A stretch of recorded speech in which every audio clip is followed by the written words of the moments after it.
Isang magandang araw po sa inyo mga kapatid. Minsan pa welcome sa aking YouTube channel. Tatalakayin po natin sa oras pong ito mga iba't ibang uri ng piso na ating pag-aaralan. Alin ba rito sa mga pisong ito ang meron ng mataas na halaga?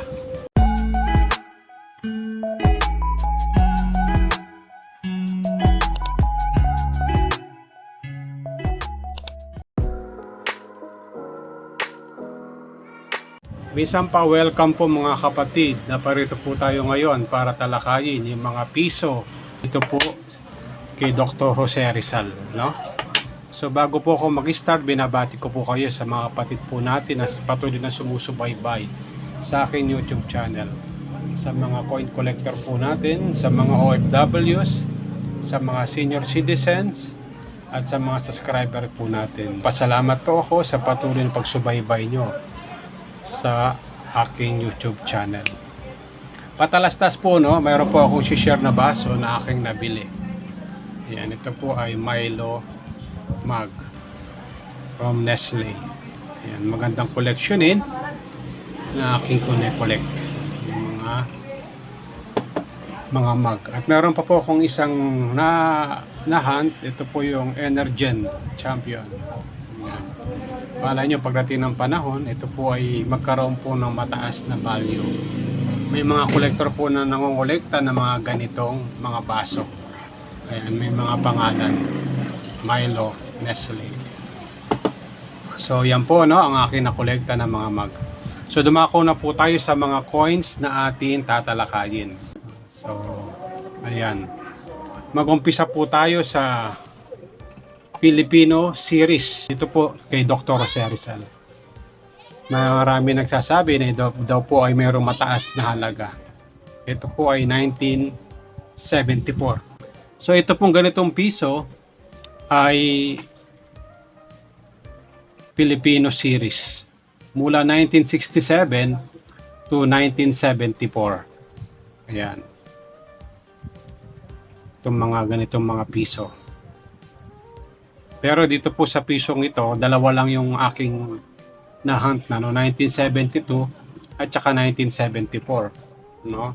Yung ganitong piso. So mga kapatid po natin na meron nito, marami na rin po ako nito. Hindi ko po ito binibili, no? Kasi may nagsasabi ito po ay may mataas na value. Ito po ay common coins lang, no? Pero may mga proof coins po na ganito na mamakikintab. Yun po ang magkakaroon po ng mataas na value. At siyempre kapag nasa magandang kondisyon, 1 peso. Ngayon naman po, dito naman po sa 1 peso na bagong lipunan series. Ito po ay mula 1975 hanggang 1982. Ayan, ito po ay 1982. Ito po, no, ang bagong lipunan series. Ito po ay common coins lang din po. At wala rin po itong mataas na value. Pero depende po sa collector kung siya po ay mag-hunt nito. Lalo na pag mga dayang condition, meron din po mag-values yung mga ganito. Siguro nasa 50 pataas, no? Pero ako po, meron na po ako nito, hindi ko na po siya kanya-kolekta. Na-share ko lang po sa inyo sa mga baguhan po natin. Ito naman po ay yung Flora and Fauna series. Ayan. Ito po ay 1989, no? Ito po mula po ito 1983 to 1991. Flora and Fauna series. O yung pisong kalabaw. Ayan. So ito po ay common lang. Sa mga nagsasabi po na may mataas na value to, ako po, marami rin ba akong ganito, kaya sa akin po ay mababa lang po to. Nasa 20 pesos to 100 po. Depende sa kondisyon. Kaya yun po, no? Hindi po ako bumibili ng ganito, no? Tinalakay ko lang sa mga baguhan po natin. Flora and Fauna series. Meron po maliit na ganitong piso. Ang tawag naman dito is New Improved Flora and Fauna series. Mula 1991 to 1994. Pisong kalabaw na maliit. Yan. So ito po ay Common lang po kasi marami rin po ako na itabi nito. Yan, mula 1992. So ito po ay common lang po sa mga kapatid po natin, ano. Mula 1991 to 1994, lumabas po yung ganitong coins. At sa mga baguhan po natin. So, ito naman po ay yung BSP 1 peso ni Dr. Jose Rizal. Top 1 sa mga piso na binibili ng ating mga kolektor. Ito po yung BSP mula 1995 hanggang 2017. Ayan, ito po, no. Katulad po nito, binunabuo ko na po ito, no. Ito isa po yan sa mga binubuo ng mga kolektor po natin. Ayan. Ang hard to find po dyan ay ito pong year 2005. Ito. Year 2005. Ito po yung may mataas na value. Hard to find. Year 2005. Ito. Year 2005. Ito po yung mga binibili ng mga kolektor po natin. Nasa 300 to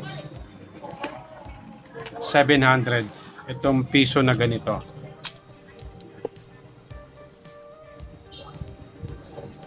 BSP year 2005. Kaya kung meron ka po nito, ayan, hard to find coins sa piso year 2005.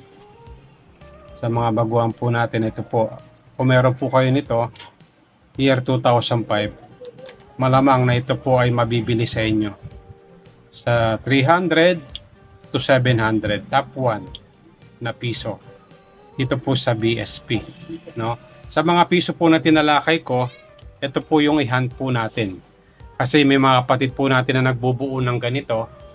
Ito po yung wala sa kanila, yung year 2005. Kaya ito po ay binibili ko rin.